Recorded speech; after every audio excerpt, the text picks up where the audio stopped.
Viver Bem, oferecimento show de prêmios Nordestão. Um ano inteiro de muita emoção e 300 prêmios para você.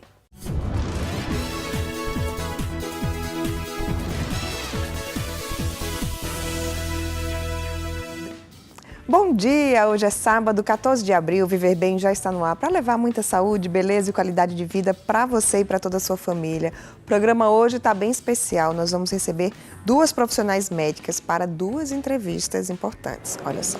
Ecocardiograma fetal. Você não pode perder uma entrevista esclarecedora sobre a importância desse exame durante o pré-natal para o diagnóstico das cardiopatias congênitas. Quem vai explicar tudo para a gente é a cardiologista pediátrica doutora Gisele Leite.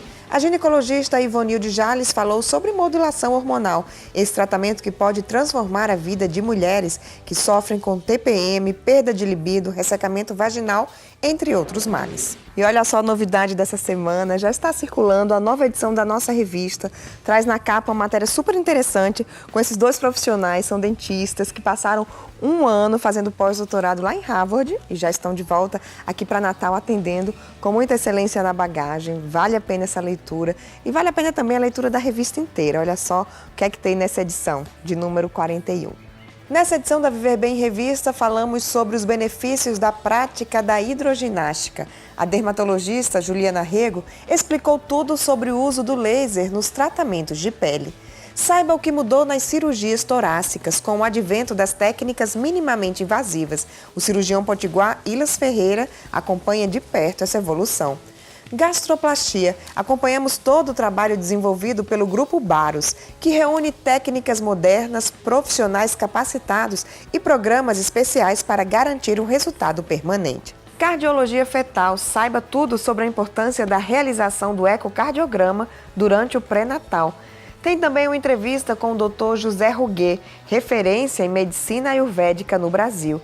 Conhecemos também a nova Casa da Amico, que já está em funcionamento e garantindo mais saúde e qualidade de vida para crianças cardiopatas. Além disso, você confere também as novidades do Viver Bem, fotos da prova Pirangi Praiano, tem coluna de beleza no Salão Vandeca Torres, vida de corredor com Gigi Buonora. A jornalista Julisca Azevedo escreveu um artigo sobre as postagens nas redes sociais. E também você não pode perder a história de transformação da empresária Larissa Batista na coluna Eu Aprendi a Viver Bem.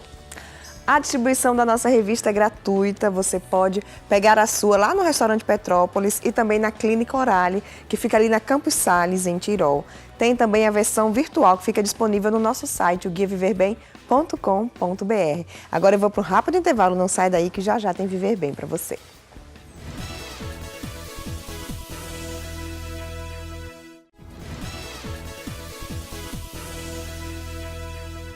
E já vamos começar o programa hoje falando sobre o tema muito importante, que é a cardiologia pediátrica.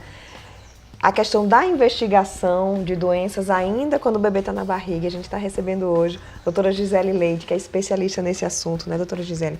É muito importante essa avaliação antes, quando a gente fala em cardiologia pediátrica, essa questão das doenças do coração, né? Bom dia a todos, né? Agradeço o convite. Para mim é maravilhoso sempre falar sobre cardiopatias e principalmente diagnóstico precoce. É extremamente importante porque a partir do momento em que você tem um diagnóstico, principalmente se for no intraútero, você consegue organizar o parto, se essa criança for cardiopata, e dar uma assistência mais adequada. Porque nós sabemos em que a maioria acaba indo a óbito das cardiopatias congênitas graves nessa primeira semana de vida sem diagnóstico. Então é um assunto tão importante que foi instituída uma portaria de lei em 2012, instituindo o Dia Nacional de Conscientização da Cardiopatia Congênita como dia 12 de junho.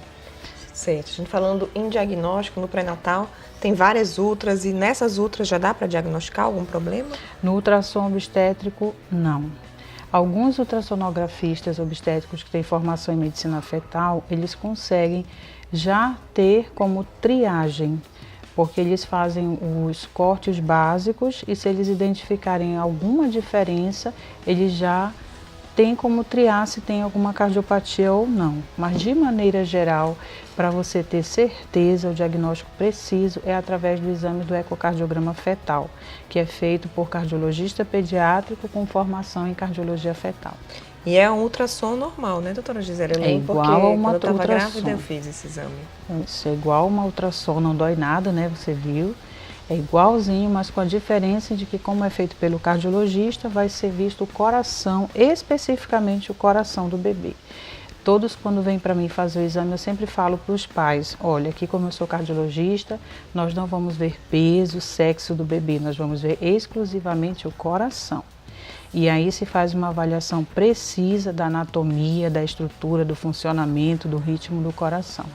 Esse ecocardiograma fetal, ele é solicitado caso apareça alguma alteração na ultrassom normal ou não? Toda grávida deve pedir ao seu ginecologista ou procurar um cardiologista para fazer essa avaliação? Bom, por vias normais, deveria ser um exame solicitado no pré-natal, como rotina do pré-natal. Para todas as grávidas? Exatamente. A Sociedade Brasileira de Cardiologia, ela desde 2004, ela já indica como exame de rotina no pré-natal, independente de fator de risco. Por quê? Nós sabemos que 90% das gestações em que ocorre o bebê vem com cardiopatia congênita, elas ocorrem sem fator de risco.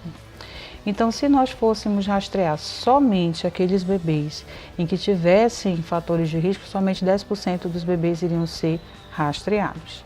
Então, como é que tem que ser a via? Um exame de complemento no pré-natal, em que seja solicitado pelo o obstetra que está acompanhando a gestante. Em que período da gestação? O ideal é entre 22 e 28 semanas. Por quê? Nesse período o ossinho do bebê não está todo formado, então você consegue visualizar melhor o coração, bem como nesse período tem bastante líquido e o bebê se movimenta. Então, caso a gestante venha com um bebê que não esteja numa posição adequada para o exame, nós conseguimos mudar a posição, melhorar para que a imagem fique mais adequada. Mas a partir de 18 semanas, o coração ele já está em condições de ser rastreado e até o final da gestação. Então, eu não estou entre 22 e 28, eu já estou com 36, posso fazer? Pode. Até antes do bebê nascer, pode fazer. Inclusive, eu já tive situações que a gestante chegou com 37, 38 semanas para fazer o exame. E por quê? Porque quando foi fazer um ultrassom com o obstetra, foi detectada uma alteração do ritmo, que ele não sabia explicar, e quando nós fomos ver, era uma cardiopatia congênita grave, em que foi indicado, no mesmo dia eu liguei para o obstetra, disse que tinha que fazer a cesárea, que o bebê tinha que nascer, porque senão ele ia acabar indo a óbito. E aí foi feita a cesárea, o bebê nasceu, fez todos os procedimentos depois que nasceu e ficou super bem. Hoje está com 2 anos de idade, excelente. Esse diagnóstico prévio, o bebê já pode ser tratado ainda no útero ou não? Vocês já se preparam para receber quando ele sair e aí oferecer o tratamento certo? As duas situações. Existem algumas alterações cardíacas em que nós precisamos passar algumas medicações para a mãe, certo? Para que essas medicações cheguem até o bebê e assim eles sejam tratados. Existem algumas cardiopatias em que já tem procedimento intraútero, certo? Em que se faz. Existem outras em que elas vão ter uma resolução espontânea na própria gestação. Então, a mais frequente, que é a CIV, que eu costumo traduzir como um furinho no coração, ela pode, 80% dos casos, ela resolve espontaneamente, fecha sozinho, e quando o bebê nasce já não tem mais. Como tem aquelas em que o bebê, quando nasce, ele tem que operar de urgência, senão ele vai a óbito. E aí, nesses casos, a gestante ela vai ser conduzida pelo pré-natal de alto risco.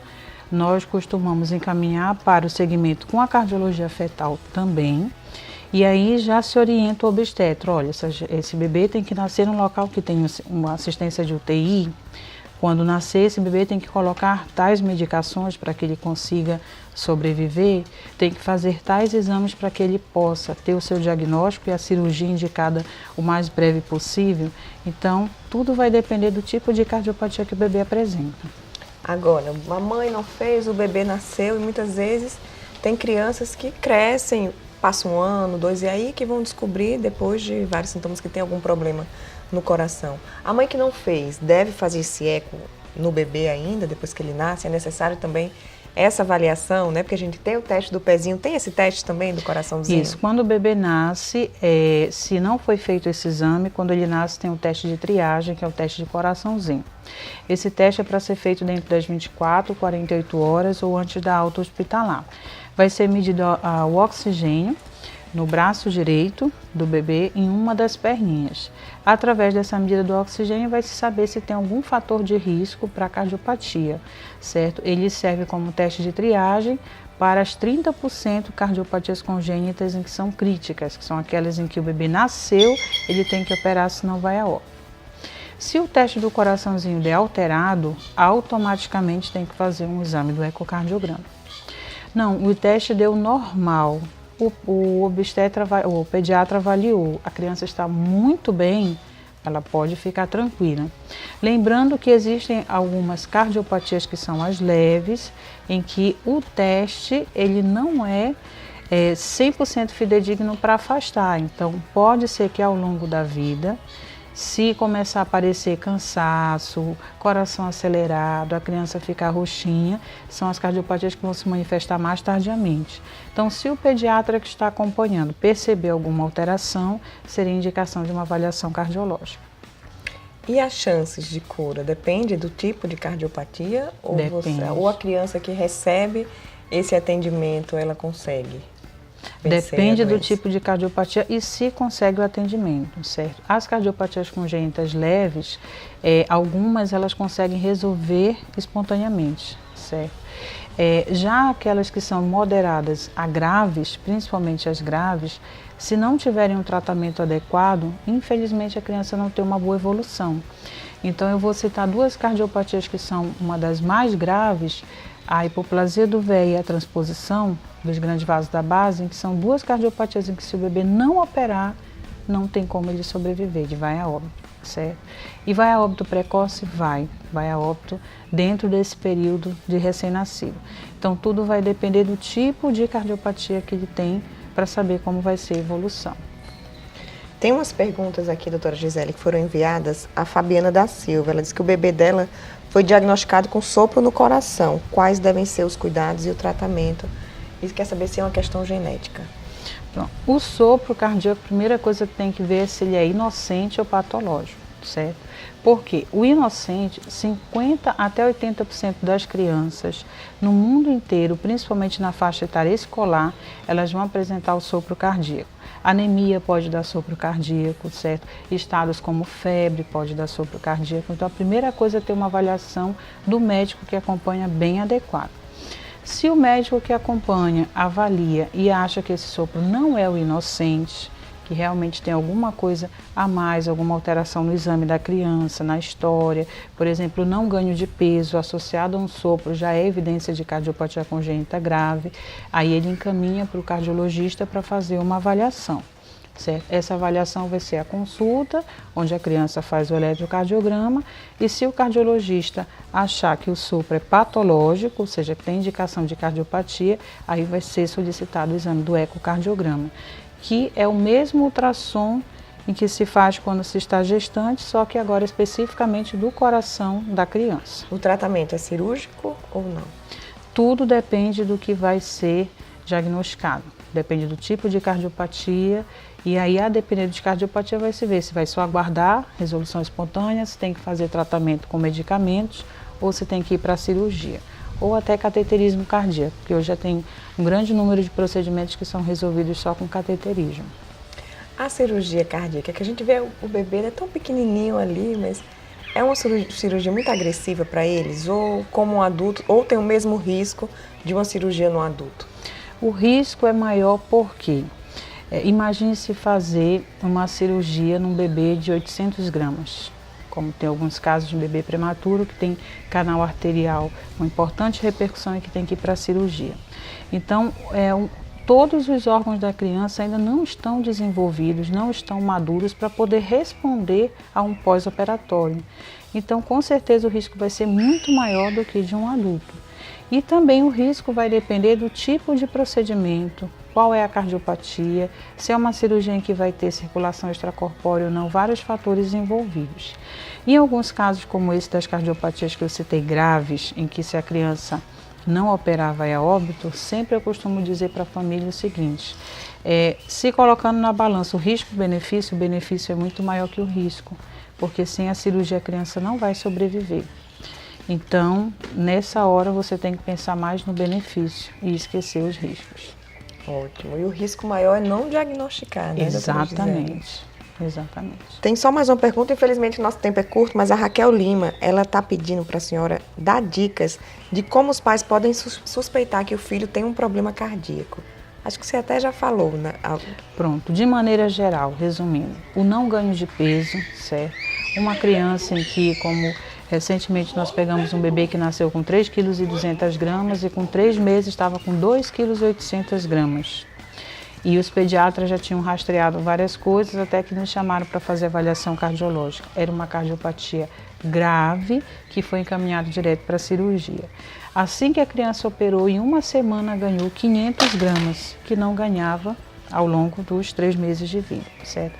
Então, não ganho de peso já é um fator que a pessoa tem que colocar como número 1, primordial. Outras situações, crianças maiores. Ai, mãe, olha, meu coração está disparando, está acelerando, está doendo, que as pessoas costumam dizer coração não dói, certo? Mas se a criança se queixa com frequência, principalmente se associado a isso, tem palidez, fica suando frio, a mãe ou o pai pega, o coraçãozinho está acelerado, também tem indicação. Cansaço, ficar roxinho, o bebê, meu bebê está mamando, eu vejo que a cabecinha, a testa e os pés ficam suando muito durante a mamada, também são indicações. E o ganho, o maior número das consultas médicas em cardiologia pediátrica, o motivo principal é sopro cardíaco. Se o pediatra identificar ao longo da vida e perceber que esse sopro está associado ao cansaço, ficar roxinho, coração acelerado, aí tem indicação de avaliação cardiológica. Eu vi que a senhora trouxe aqui o sopro, é com esse equipamento aqui. Exatamente, exatamente. Por que eu trouxe esse esteto? Porque é frequente as mães falarem, os pais, o médico auscultou um sopro no eletro. Aí foi percebido um sopro quando ele foi fazer um eco. Então, assim, o sopro cardíaco ele é um barulho, certo? É um som. E ele não vai ser identificado no eletro, nem no raio-x, nem no eco. Não são nos exames, é através desse aparelho. Então, na hora em que o médico coloca para auscultar o seu filho, é esse som que é o sopro cardíaco. E aí esse sopro vai ser avaliado através dos exames, né, tanto o exame clínico como os exames complementares, para saber se ele pode ser por alguma cardiopatia ou não. E lembrando que nós estamos falando de cardiopatia congênita, mas também, infelizmente, nós estamos numa epidemia mundial de obesidade, que aí está associada à hipertensão e fator de risco cardiovascular. Então, na faixa etária dos adolescentes, nós infelizmente já temos uma realidade que criança com 7 anos de idade, pesando 65 quilos, diabética e hipertensa. Então, são fatores também que, apesar de não ter nascido com um problema no coração, tem risco para infarto precoce e tudo. Então, também merece uma avaliação cardiovascular e, às vezes, o acompanhamento. Então, né, doutora Gélia, vale sempre marcar essa avaliação. Se tem um filho, está aí com 5, 6, 7, sempre é válido. A prevenção, fazer essa avaliação, certeza. porque a prevenção está em primeiro lugar sempre. Exatamente. Muito obrigada e volte sempre aqui no nosso programa. Obrigada, voltarei sempre. Sendo convidada, vou sempre voltar, porque os temas de cardiologia pediátrica e adquirida são inúmeros. E a nossa intenção é conscientizar a população sobre a importância do tema e a gravidade. Então, nós temos para falar sobre teste do coraçãozinho, febre reumática, várias outras coisas, e que por isso nós temos um blog em que deixamos disponíveis à população. O blog é tanto direcionado para a comunidade científica como o público em geral, certo? Para tentar conscientizar o máximo possível das pessoas sobre os temas em cardiologia. Qual o endereço do blog? giselepacleite.blogspot.com.br. Ótimo, então tem alguma dúvida sobre cardiologia congênita, acessa lá o blog que eu tenho certeza que tem várias dicas muito importantes. E se tiverem dúvidas, lá tem o endereço do e-mail.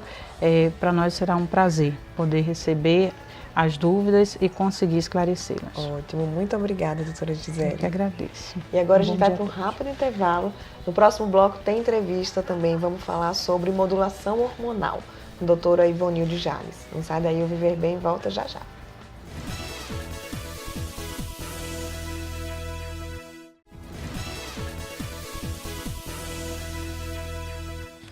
Já estamos de volta, como eu falei no bloco passado, agora tem entrevista com a ginecologista Ivonilde Jales. Vamos começar falando sobre modulação hormonal ou reposição hormonal, né, Ivonilde? Eu tenho muita dúvida ainda sobre esse tema, mas eu já soube que faz uma revolução na vida das pessoas. É diferente, a vida se torna uma coisa mais fácil de ser vivida, principalmente nessa fase após a menopausa ou ali próximo à menopausa. Você falou em menopausa.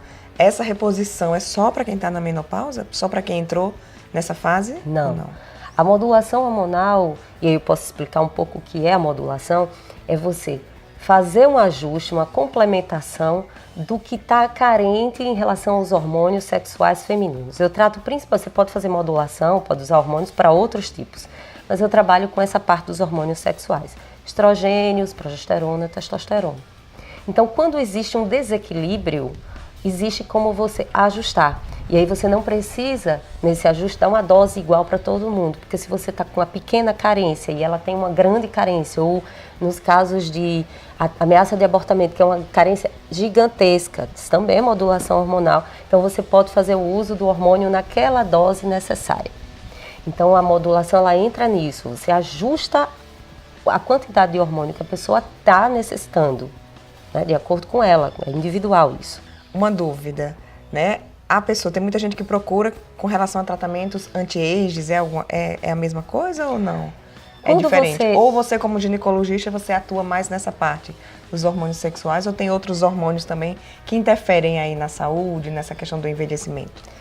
A minha abordagem, ela não é direcionada a não envelhecer. Eu não tenho essa intenção de só as questões estéticas. Né? A intenção é dar uma qualidade de vida e isso termina repercutindo no resto. Então você vai ter cabelo melhor, pele melhor e tal. Existe como usar esses hormônios com essa intenção? Sim, porque por que a gente envelhece? Porque parou de produzir esses hormônios, ou caiu muito. Então é uma coisa que quem está nessa fase de vida ali, próxima à menopausa, vai sentir muito. Ela vem dizendo assim, olha, do dia para a noite surgiram rugas que eu não conhecia, minha pele mudou, meu cabelo mudou, minha vagina mudou, tudo mudou do dia para a noite. Por quê?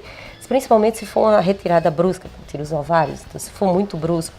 Então você é jovem enquanto você tem esses hormônios sexuais. Uma mulher com 30 anos de idade, ela está no pico da produção hormonal, então ela está no pico, eu pelo menos entendo que nessa fase ela está no pico de vida, né? De várias coisas mentais, corpo, pele, tudo. Então, quando você começa a utilizar esses hormônios, novamente, você começa a colocar e complementar esses hormônios a essa mulher e trazer essa mulher fisiologicamente para essa fase anterior, em torno dos 30 anos, que a ideia é essa, o corpo dela vai obedecer a isso, ele vai reagir a isso. Então a pele dela não é que ela vai ficar com pele de 30, mas ela não vai ter mais aquela pele enrugada. Normalmente a gente vê, nota, percebe cor da pele, melhora a quantidade de cabelo, o volume do cabelo, que é uma queixa muito grande. A vagina não se fala, né, do ressecamento. Então você vai ter um rejuvenescimento nisso. Agora eu acho que quando você for procurar modulação hormonal, não procura na intenção estética, porque o que vai acontecer é que isso vai ser muito temporário e você pode ter um resultado ali e depois você não vai conseguir mais do que aquilo, né? Pelas questões estéticas. Tem que pensar na modulação como uma questão de saúde interna e geral. Você passa, depois dessa fase, o corpo, ele tem aquela fase, você nasce, cresce, reproduz e morre. Então, quando você passou da fase reprodutiva, não está mais reproduzindo, ou seja, a menopausa, está dizendo isso, ele começa a dar gatilhos para morrer. Então, ele começa a enfraquecer o osso, começa a predisposição para doenças cardiovasculares, começa o Alzheimer. Por isso, porque ele disse, eu não vou mais reproduzir, então tenho que morrer. Mas a gente não morre mais aos 60, a gente hoje morre com 100 anos de idade. Ou mais, né? Tem muita gente aí passando dos 100. E você passa mais da metade da sua vida sem a presença desses hormônios. Então, você tem que pensar na modulação hormonal como sendo para evitar essas complicações, para que você fique jovem por dentro também. Quando você estiver jovem por dentro, você vai estar jovem por fora também. Então, isso responde, inclusive, algumas perguntas de, vou ter que usar o resto da vida? Não necessariamente para o resto da vida, mas enquanto você quiser se manter jovem, o Dr. Laí Ribeiro, que é meu professor, usa, ele está com 80 anos, 70 e tantos anos, e usa até hoje. Minha mãe está com 60 e ela vai usar, eu tenho certeza que vai usar por mais do que quando ela tiver com 70. Então, não tem que usar, lógico, para o resto da vida, principalmente se você tiver outras coisas de manutenção, uma atividade física legal, botar seu corpo para ele mesmo dizer para si, eu estou funcionando, eu estou jovem. Né? Então, alimentação legal, exercício físico, bons pensamentos, cultivar as amizades, que são outras atividades que precisam para que o seu próprio corpo module a função dos seus hormônios. Agora, qual a diferença, doutor, da reposição hormonal para a modulação hormonal? Quando você fala em reposição, repor é quando falta, né? Acabou seu açúcar na sua prateleira, você vai repor, você vai botar novo açúcar. Então, na reposição hormonal, você usa tradicionalmente hormônios que são sintéticos, eles são só parecidos com os hormônios humanos, mas eles não são iguais e eles são numa dose igual para todo mundo. Então, você pega as caixinhas prontas na farmácia com 2 tipos de hormônio, com um tipo de hormônio, e dá para essa pessoa. Às vezes você tem até hormônios naturais, você tem de plantas e tal, mas não são iguais aos seus. E a dose é igual para todo mundo. Quando a gente fala na modulação hormonal, primeiro a gente está falando de hormônios que são feitos com base no DNA humano e a partir daí a sequência de DNA que vai dar esses hormônios produz o hormônio que é o bioidêntico. Por isso que ele é exatamente igual ao nosso. Então a gente usa um hormônio bioidêntico, eu uso na dose que é necessária para você, que é fisiológica para você. Eu uso no tempo que é necessário, eu uso nessa fase, a mulher produz estrogênios, né? Essa produz progesterona. Então eu posso ciclar a mulher novamente, ela passa a ser cíclica de novo, isso é importante para a natureza feminina. Então a modulação hormonal eu posso fazer ajuste de dose, eu posso fazer ajuste de dias, são várias coisas que a gente pode ajudar, individual. E outra coisa que não é tomado é na pele, que é muito mais fisiológico, não vai ter interferência hepática, não vai ter interferência de absorção, não vai ter interferência na degradação. Então, são vários benefícios e são várias vantagens que a gente tem na modulação hormonal. Agora, eu já li muita gente fala sobre a questão de aumentar o risco do câncer de mama. Procede ou não? Risco de câncer de mama, ele está muito envolvido. A gente teve estudos antigos falando sobre o câncer de mama e a gente teve resultados desastrosos com esses estudos e foi a época em que todo mundo disse assim, não faz reposição hormonal.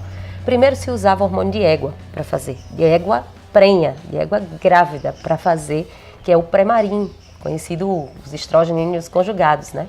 Então você tem uma molécula que é diferente da nossa, ela encaixa no receptor, mas é como se fosse a chave e a fechadura. A parte que encaixa na fechadura é igual, mas a parte externa não é igual e o corpo entende aquilo como um lixo. E você vai dando aquilo em altas doses, o corpo precisa se livrar daquilo. Então é nesse se livrar daquilo que os problemas começam a acontecer. Então são os cânceres, são as tromboses, são todos os riscos que podem acontecer. Quando você faz uso de um hormônio que ele é exatamente igual ao seu, e quando você faz isso em dose que é fisiológica, aquela que você precisa para aquele dia, você não precisa para outra, para uma semana, isso reduz praticamente a zero. Quem não pode fazer uso de modulação hormonal de jeito nenhum? São mulheres que têm alteração genética para o câncer de mama, tem predisposição genética e ela vai desenvolver o câncer de mama com o próprio hormônio dela. É o caso da Angelina Jolie, que retirou mama, que nem precisa, existem formas de você prevenir isso, mas ela retirou por quê? Porque o risco dela desenvolver câncer com o hormônio dela mesmo é muito alto. Então, a gente não usa nessas mulheres que já tem um risco pelo dela, a gente vai acrescentar mais, tá? Mas na prática é isso. Homem pode fazer também? Homem, adolescente, mulher, tudo. Quem produz hormônios sexuais pode fazer essa modulação. Então, a partir da adolescência, a gente começa a fazer uso de hormônios quando a gente precisa fazer esse equilíbrio. Os homens se beneficiam demais. Meu pai usa testosterona, entende? Só que é na dose fisiológica e aí você tem que encontrar alguém que trabalhe isso com homens. É isso que eu ia perguntar, né? O interessante é você procurar um profissional que seja especialista nesse assunto para que possa surtir todos esses efeitos. Não é chegar e eu vi doutora, eu vi a receita de fulano, é essa aqui, copia para mim. Não vai rolar, não vai funcionar. Porque acredito que deve ter vários exames prévios, né? Com já certeza. Como é exatamente o que a pessoa precisa, tem que saber exatamente o que a pessoa precisa. Tem que saber, né? De onde ela está saindo e para onde ela quer ir, né? Tudo na vida é isso, de onde você está saindo e para onde você quer ir. Então, eu preciso partir de quem é esse indivíduo antes desses hormônios e onde ele vai chegar. Doutora Ivanildo, tem algumas perguntas dos telespectadores que mandaram. A Fernanda Macedo, ela quer saber a partir de que idade é possível fazer a reposição hormonal? Sendo que já respondeu aí. Sendo nesse caso, assim, quando você tem irregularidades menstruais e tal, você precisa fazer algumas complementações e aí pode ser utilizado desde a adolescência. Eu tenho um paciente minha adolescente usando temporariamente, porque ela vai ajudar, tem outras coisas que vão ajudar ela. Quais são as indicações na adolescência? TPM muito grande, irregularidade da menstruação, demora muito para vir a menstruação, quando vem muito. Eu falei TPM, né? Cólicas excessivas, tudo isso é indicação porque é carência de progesterona na segunda fase. Isso não só para adolescente, mas para todas as mulheres que têm alteração menstrual. Não tem que estar tomando anticoncepcional para ajeitar ciclo menstrual, nem as coisas da menstruação. Existe muito mais além disso. São os hormônios, sim, mas tem outras interferências que são fundamentais. Quem estiver lá nas minhas redes sociais vai ver outras coisas que precisam. Mas no caso de quem está ali perto da menopausa e está perguntando nesse sentido, quando ela começar a sentir que ela está diferente. Então, um sono diferente, uma libido diferente, um ressecamento vaginal, alterações menstruais que acontecem nessa fase, porque o climatério é a adolescência invertida, né? Na adolescência você está começando a entrar na fase reprodutiva e no climatério você está saindo dela. Josélia Brito tem uma dúvida de que se iniciar terá que fazer a modulação hormonal para a vida toda. Nada é para a vida toda. Nossa, a doutora Ivanilde já respondeu quase todas aqui. Nada é para a vida toda, principalmente se você fizer a manutenção. Uma coisa, por exemplo, para dar um exemplo para comparar, você faz um laser vaginal, a mulher está lá com a vagina super ressecada, está fazendo cri-cri, que tá de tão ressecada que tá. Aí você aplica o laser vaginal. Se você fizer uma manutenção dessa mulher com os hormônios e com outras coisas, alimentação e tal, ela não vai precisar ficar repetindo esse laser todo mês, ou cada 6 meses, ou a cada ano. Ela não vai precisar disso. Então, se você inicia a modulação e usa por um tempo e previne esses riscos e tem uma outra vida associada, então você não vai precisar fazer nada para o resto da vida. Tá? O que é o laser? Faz parte desse tratamento todo? O laser vaginal, ele vem principalmente para trabalhar a atrofia vaginal. Quando você envelhece, envelhece tudo, né? Então, não é só pele, não é só cabelo, não é só o osso. A vagina envelhece e envelhece muito. Então, o laser vai agir na estimulação, no tecido local, de toda a vagina, da parte da bexiga também, da parte interna, né? Pela parede vaginal, a parte externa da vulva, para recompor isso, para a questão de estímulo de células, que tem ali células de defesa, lubrificação, tudo isso rejuvenesce com o laser. Doutor Ivanildo, tem uma pergunta aqui de um homem, o Marcílio. Ele quer saber se a modulação hormonal em homens pode causar surtos de agressividade. Marcílio, eu acredito que primeiro você tem que ter uma predisposição interna para isso. Segundo, quando você fala modulação, como eu falei, você está utilizando doses fisiológicas, você só está complementando a pessoa. O que pode acontecer nesses casos, eu imagino, que seja nos casos em que são fisiculturistas, são pessoas de academia que querem hipertrofia, elas não usam o hormônio, mesmo que sejam bioidênticos, elas não usam em doses fisiológicas, elas usam em doses muito altas. Então você tem 2 fatores, alguém que já tem uma predisposição à agressividade e usando altas doses de um hormônio que aí parou de ser, não pode nem chamar de modulação. A gente vai falar aí em outro nome. Fazendo com segurança, procurando o profissional certo. Exatamente. Não dá erro, só não saúde, dá. né? Só saúde, é só a qualidade de vida. Assim, o que eu me empolgo nessa fase é a transformação que as mulheres têm. De chegar ali, cabisbaixa, tristinha, que não dorme, cheia de queixa, com casamento problemático. E aí com algumas mudanças que não são assim, nossa, que coisa extraordinária, algumas mudanças, tanto nisso quanto na parte interna, sabe? Tem outras coisas que a gente faz que ela transforma e ela pode ser feliz, pode ter uma boa qualidade de vida, excelente qualidade de vida. Doutora Ivanilde, muito obrigada. Nosso tempo é curto. Eu que agradeço. Quem ficou com alguma dúvida, quem quiser saber mais sobre o assunto, eu vejo que você está sempre postando, está sempre interagindo ali nas redes sociais. Tem minhas redes sociais, eu tenho Instagram, Facebook, doutora Ivonilde Jales, tem meu canal no YouTube também, doutora Ivonilde Jales.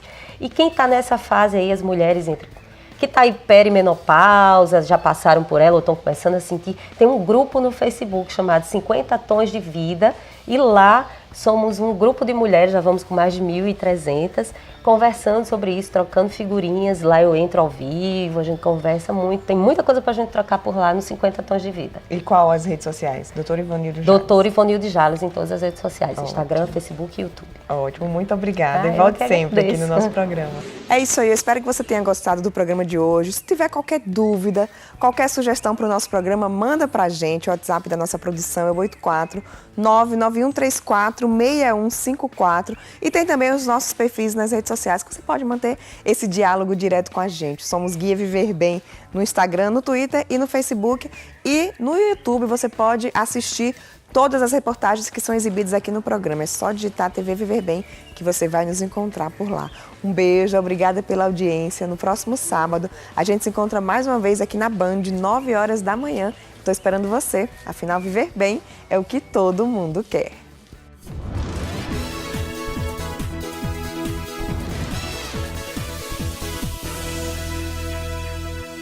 Viver Bem, oferecimento show de prêmios Nordestão. Um ano inteiro de muita emoção e 300 prêmios para você.